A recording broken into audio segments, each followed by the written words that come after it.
সফরের তৃতীয় দিনে বৃহস্পতিবার সেন্ট্রাল লন্ডনের ডরচেস্টার হোটেলে অনুষ্ঠিত হয় মিট অ্যান্ড গ্রিট অনুষ্ঠান। এতে অংশ নেন ব্রিটিশ নাগরিক, রাজনৈতিক বিশ্লেষক, মানবাধিকার কর্মী ও যুক্তরাজ্য প্রবাসী বাংলাদেশি কমিউনিটি নেতারা।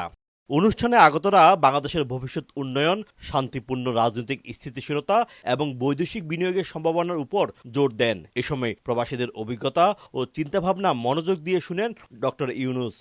কমিউনিটি নেতারা বলেন, বর্তমান সরকার ও নেতৃত্বের প্রতি প্রবাসীদের আস্থা দিন দিন বাড়ছে।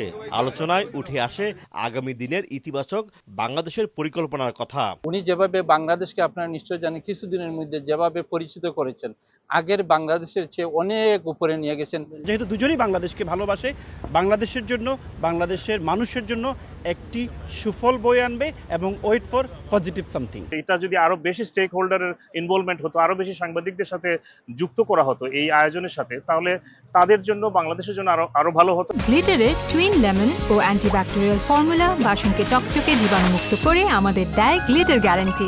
অনুষ্ঠান শেষে প্রবাসীরা জানান, ডক্টর ইউনূসের সঙ্গে সরাসরি কথা বলার সুযোগ তাদের নতুন করে আশা ও অনুপ্রেরণা দিয়েছে। শোয়েব কবির, সময় সংবাদ, লন্ডন।